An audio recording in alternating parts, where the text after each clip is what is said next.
daddabe situ dhufe olna qabe ansi malee maal qaba jaalala kee lallaba ansi malee maal qaba ansi malee maal qaba ansi malee maal qaba ansi malee maal qaba anka karaa daddabe situ dhufe olna qabe ansi malee maal qaba jaalala kee lallaba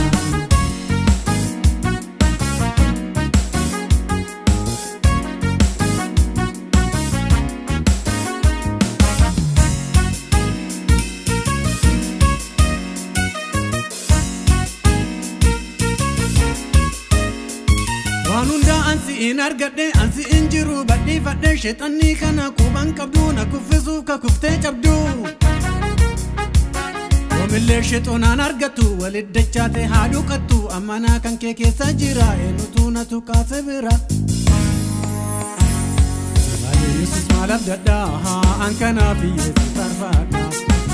Yesus malab dadda ha an kana fi Yesus tarfada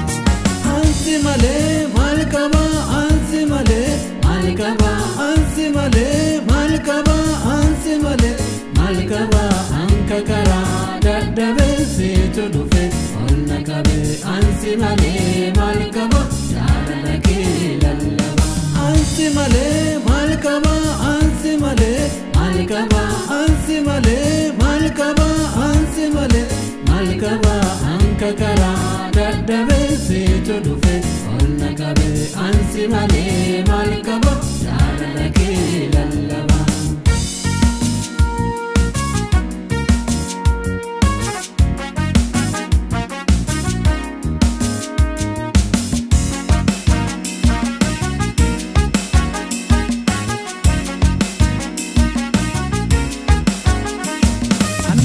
Kati hidame ka jiru jireenya tatame ka adunnatti dukkanofte ka busaan sheexanaana dhoofte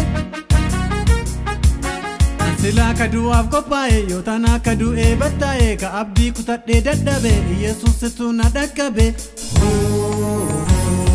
Malee Yesuus maalaaf dadhaa an kanaaf Yesuus tarfaadha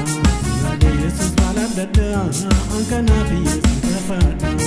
Ansi malee maal qaba ansi malee maal qaba ansi malee maal qaba ansi malee maal qaba anka karaa daddabe situ dhufe olna qabe ansi malee maal qaba jaalala kee lallaba ansi malee maal qaba ansi malee maal qaba ansi malee maal qaba ansi malee maal qaba anka karaa daddabe situ dhufe olna qabe ansi malee maal qaba jaalala kee lallaba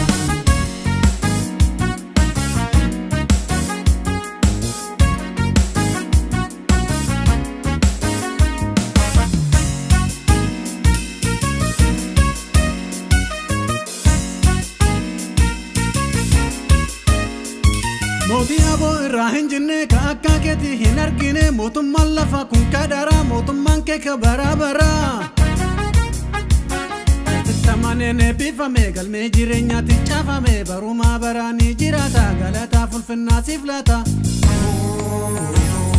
Dhugaan argadheera fira ka akka kan keessa jira Dhugaan argadheera fira